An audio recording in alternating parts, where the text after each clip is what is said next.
Assalamualaikum warahmatullahi wabarakatuh. Berapa menit berikut ini kita akan membicarakan tentang pendaftaran permohonan dan penjadwalan sidang. Nah, ini kita bisa lihat bagaimana pendaftaran permohonan di Mahkamah Konstitusi berdasarkan pada alur pengajuan permohonan di sini.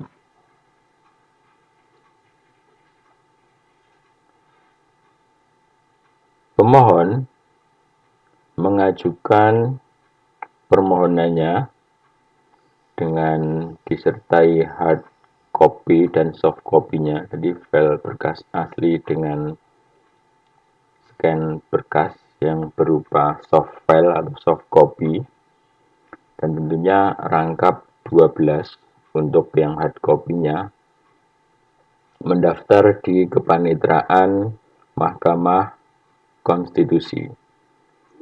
Setelah diterima, kemudian panitia memeriksa kelengkapan berkasnya.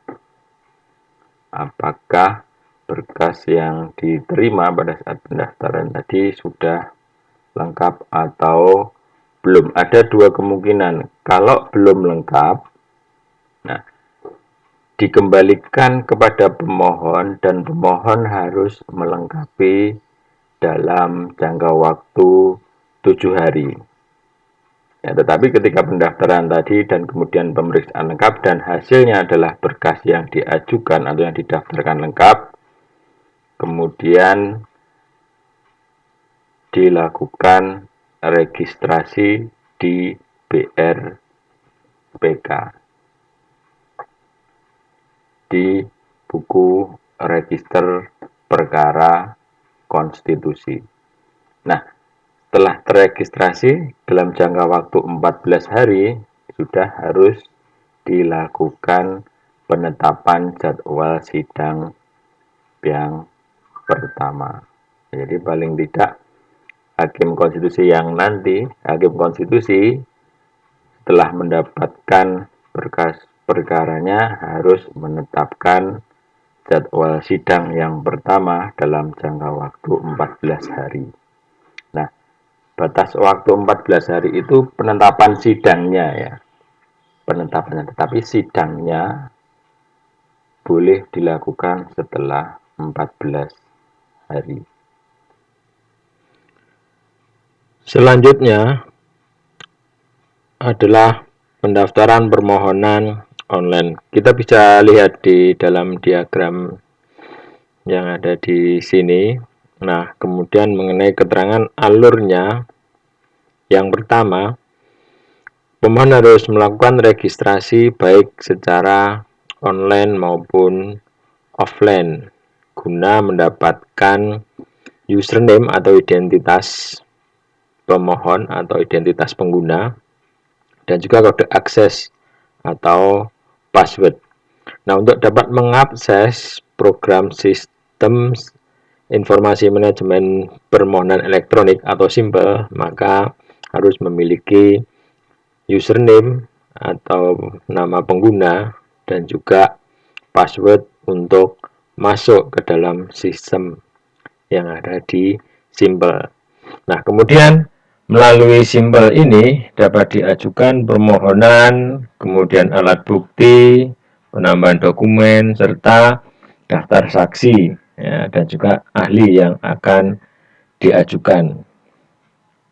Username atau password ya, yang tadi dimasukkan itu berfungsi sebagai tanda tangan elektronik dalam proses berperkara di Mahkamah Konstitusi.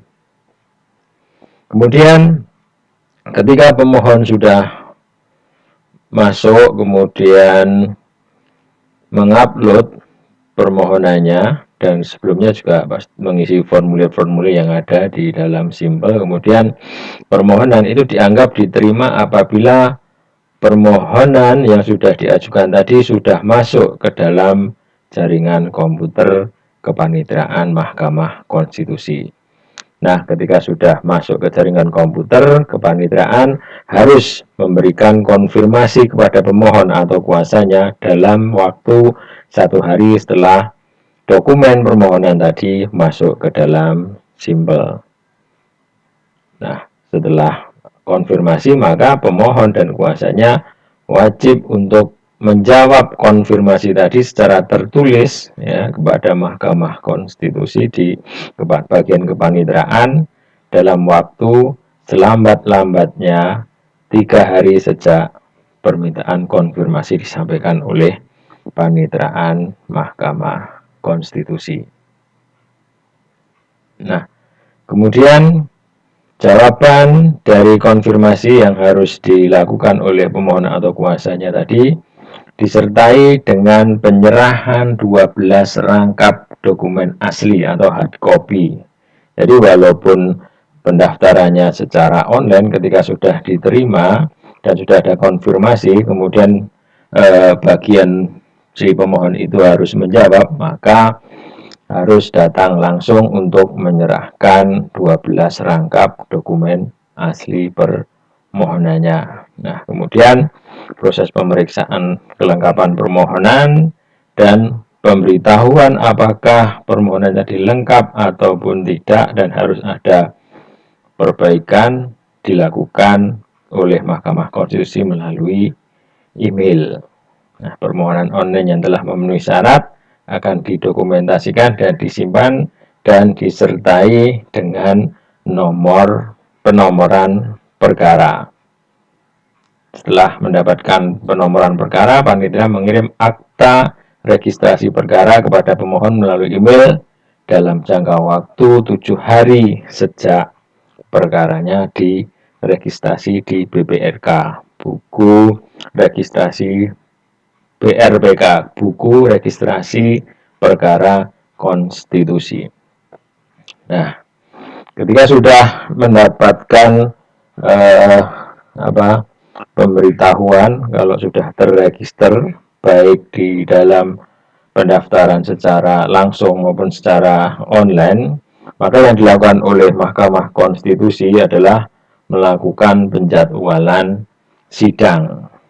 Nah, untuk melakukan penjadwalan sidang yang pertama kali itu dilakukan paling lambat 14 hari sejak permohonan diregistrasi. Jadi dalam kurun waktu 14 hari setelah terregistrasi ataupun tercatat di dalam BRPK, maka harus menetapkan sidang yang pertama. Nah, penetapan sidang yang pertama itu tidak boleh melebihi 14 hari kerja sejak diregistrasi. Nah, sementara sidangnya itu boleh dilakukan lebih dari 14 hari kerja. Misalkan tanggal 1 terregistrasi berarti maksimal 14 hari adalah terakhir 15 tanggal 15. Itu harus tidak ada penetapan sidangnya boleh ya setelah tanggal 15. Ditetapkan misalkan sidang tanggal 20. Itu masih diperbolehkan. Tetapi untuk waktu penetapannya sidang pertama tidak boleh melebihi dari 14 hari. Nah, untuk penetapan jadwal sidang tadi supaya para pihaknya mengetahui maka diberitahukan ya, kepada pihak dan diumumkan kepada masyarakat. Nah, pengumumannya itu dilakukan dengan cara menempel salinan pemberitahuan di papan pengumuman MK atau di papan pengumuman website atau laman Mahkamah Konstitusi, yaitu di www.mkri.go.id. Itu untuk alamat website dari Mahkamah Konstitusi yang terbaru. Dulu menggunakan website mahkamahkonstitusi.go.id, sekarang berubah menjadi mkri.go.id. Demikian untuk paparan singkat tentang tata cara pendaftaran dan juga penjadwalan sidang. Terima kasih. Wassalamualaikum warahmatullahi wabarakatuh.